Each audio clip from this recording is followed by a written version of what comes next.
May lumipat na isang mag-asawang nag-aalab sa pagnanasa sa apartment sa taas. Tuwing hating gabi, sa sobrang ingay nila, hindi ako makatulog. Kaya sinimulan kong ligawan ng asawa niya. Itong tungkol sa ating dalawa. Hindi pa ba nahahalata ng asawa mo? At doon, tuluyan ng sumabog sa galit ang asawa niya.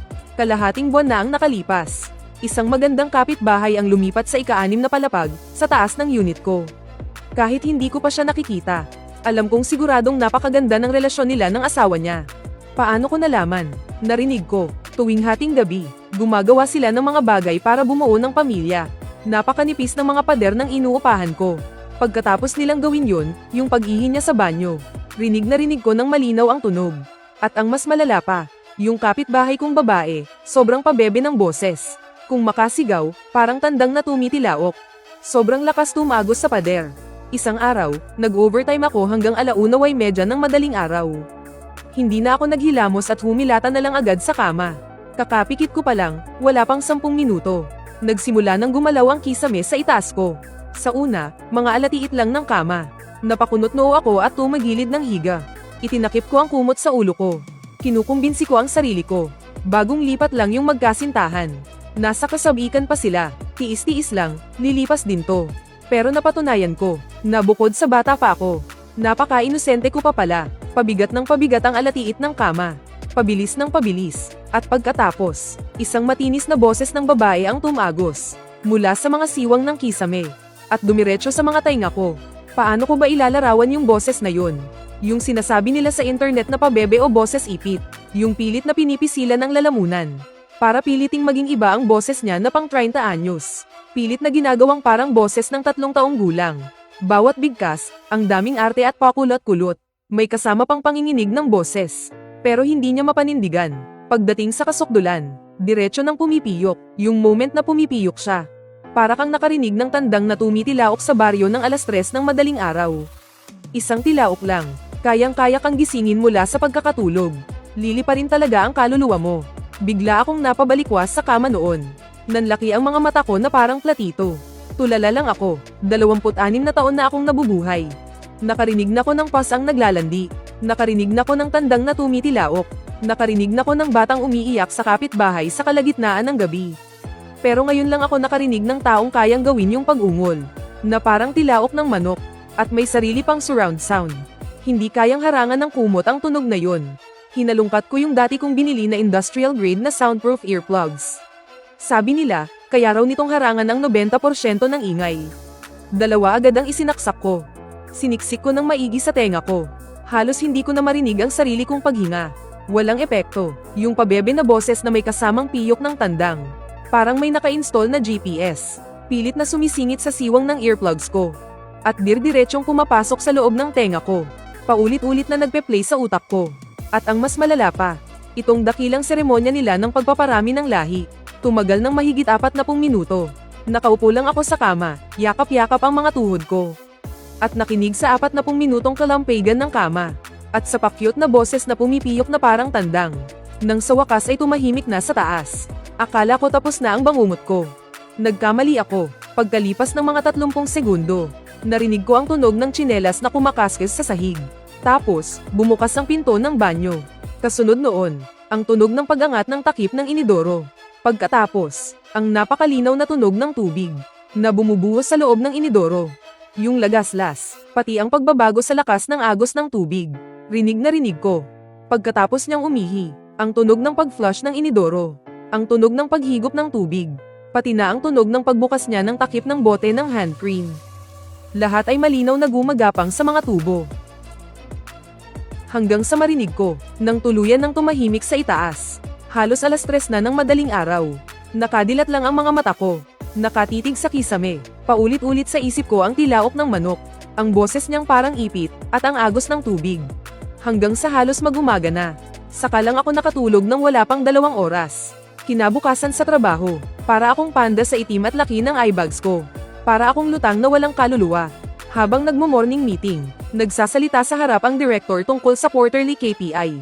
Ako naman, na nakaupo, ay bigla na lang nakatulog. At humilik pa, lahat ng tao sa department, nakatingin sa akin. Ang mukha ng director, kasing itim ng puwet ng kaldero. Doon mismo, minura niya ako ng todo-todo. At kinaltasan pa ang perfect attendance bonus ko para sa buwang iyon. 500 piso rin yun. Sapat na para sa pananghalian ko sa loob ng kalahating buwan. Ang galit sa puso ko noon. Biglang sumiklab. Ako, si Wang Dali, isang hamak na manggagawa lang. Hindi nagnanakaw, hindi nanggugulo. Araw-araw, nagpapakapagod para lang kumita ng kakarampot. Ang gusto ko lang ay makatulog ng mahimbing. Bakit napakahirap yun? Nagtimpi ako. Inisip ko na lang. Siguro nagkataon lang. Bagong lipat kasi yung magjowa. Natural lang na excited. Mawawala rin yan pagkalipas ng ilang araw. Pero napatunayan kong, hindi lang ako inosente. Tanga rin pala ako. Simula noong araw na iyon. Itong mga kapitbahay kong ito. Para silang may nakaset na alarm clock. Tuwing hating gabi, saktong-sakto sa oras kung magsimula. Minsan, 1:00 ng madaling araw. Minsan, 2:00. Ang pinakalit, lampas 4:00 na ng umaga. Kakahimbing ko pa lang. Tumitilaok na naman yung tandang sa itaas. Nagigising tuloy ang buong diwa ko. Sinubukan kong magsuot ng 3 patong na earplugs. Namaga na nga ang mga tenga ko. Masakit kahit dampiin lang. Pero hindi pa rin ito kayang harangin yung napakatining na boses. Sinubukan ko ring gumamit ng noise cancelling headphones. Nilakasan ko pa ang white noise. Ang resulta, naghalo ang white noise sa headphones. At yung matinis na boses mula sa itaas. Mas lalo pang naging nakakapraning. Sa tuwing ipipikit ko ang mga mata ko, pakiramdam ko nakahiga ako sa isang manukan. Na napapaligiran ng mga tumitilaok na tandang. Sinubukan ko ring magpuyat. Hinintay ko silang matapos bago ako matulog. Kaso, itong dalawang to, sobrang lakas ng resistensya. Minsan, umaabot sila hanggang 5:00 ng umaga. Kaya hindi na lang ako natutulog. Maghihilamos na lang ako at diretso ng papasok sa trabaho. Pagkalipas ng kalahating buwan, para na akong pinaghalong tao at multo. Nabawasan ako ng 4 na kilo. Ang lalim ng eyebags ko, para akong sinapak ng 2 beses. Tinatanong na ko ng mga katrabaho ko kung nagre-racket daw ba ako bilang manero ng karbon sa gabi. O kung palihim daw akong pumupunta sa manukan para maging sparring partner ng mga tandang. Sa sobrang pag-inom ko ng kape, bumibilis na ang tibok ng puso ko. Nanginginig na pati mga kamay ko. Nagpatingin na ako sa ospital. Sabi ng doktor, sobrang kulang na raw ako sa tulog. May nervyos na raw ako. Kapag nagpatuloy pa raw ang ganitong pagpupuyat, bibigay na raw ang katawan ko. Niresetahan niya ako ng sandamakmak na pampatulog. Ininom ko naman yung gamot. Nakakatulog ako. Pero kapag nagsimula na yung boses ipit galing sa itaas, bigla pa rin akong nagigising. At kapag nagising na, hindi na ako makatulog ulit. Sa wakas, napuno na rin ako. Kahit nga anghel, nagagalit din.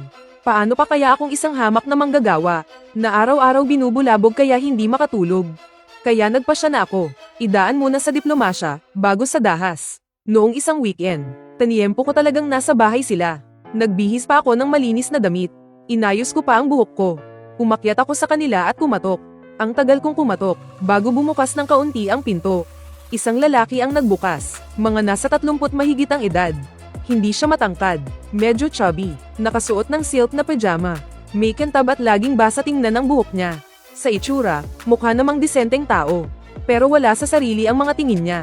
Isang tingin mo pa lang, alam mong laspag na ang katawan sa bisyo. Ito na siguro yung kapitbahay kong lalaki sa itaas. Nalaman ko na lang kalaunan, na ang pangalan niya ay Zhang Lei. Pagbukas niya ng pinto at makita ako, naging alerto agad ang mukha niya. Sino ka? Anong kailangan mo? Pinilit kong ngumiti ng napakapala kaibigan. At ang tono ko, sinigurado kong pinakamagalang. Boss, magandang araw po. Ako po yung kapitbahay nyo sa baba, sa 5th floor. May sasabihin lang po sana ako. Itong building po kasi natin, hindi masyadong soundproof. Sa gabi, pwede bang pakihinaan nyo naman ng kaunti ang ingay nyo? Araw-araw akong nagtatrabaho, talagang hindi ko na kaya. Kalahating buwan na akong hindi nakakatulog ng diretso. Sinabi ko yun sa napakamahinahong paraan. Para hindi na siya mapahiya. Namula agad ang mukha ni Zhang Lei. Kitang-kita ang pagkapahiya niya. Hindi niya alam kung saan ilalagay ang mga kamay niya. Sunod-sunod ang tango niya. Ay, pasensya na, bro. Sorry talaga, hindi namin napansin. Mag-iingat na kami. Hihinaan na talaga namin sa susunod. Huwag kang mag-alala. Ang ganda ng pagkakasabi niya. At mukha namang sinsero ang ugali niya. Nakahinga pa nga ako ng maluwag noon. Sabi ko sa sarili ko, matinong kausap naman pala siya. Sana pala mas maaga ko na siyang kinausap. E di sana hindi ako nagtiis ng kalahating buwan. Nagpalitan pa kami ng ilang magagalang na salita. Tapos bumaba na ako. Ngayon, kapag iniisip ko, yung ako noong mga panahong yun, napakadali ko palang magtiwala sa iba. Noong gabing yun, maaga akong nagayos at humiga na sa kama. Ang sarap-sarap ng pakiramdam ko. Iniisip ko na sa wakas, makakatulog na ako ng mahimbing. Pero anong nangyari? 1:30 ng madaling araw. Ang pamilyar na lag-init ng kama.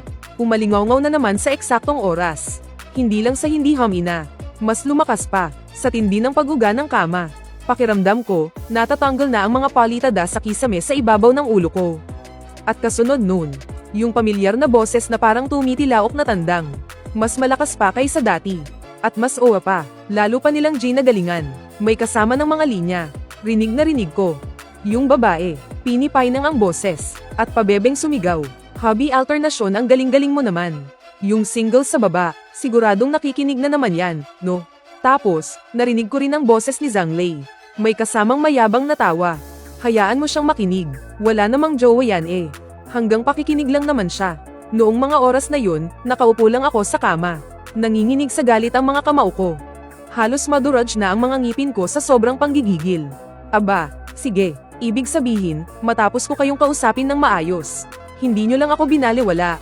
Ginawa nyo pa akong katatawanan. Inasar nyo pa akong single. Sige, ayos na ayos. Dahil ayaw niyong daanin sa maayos na usapan. Huwag nyo akong masisi, si Wang Dali. Sa gagawin ko sa inyo. Di ba't gusto niyong maingay? Di ba't gusto niyong pinapakinggan ko kayo? Kung ganoon, ipaparanas ko sa inyo. Nang husto, kung ano ang ibig sabihin ng matinding kahihiyan.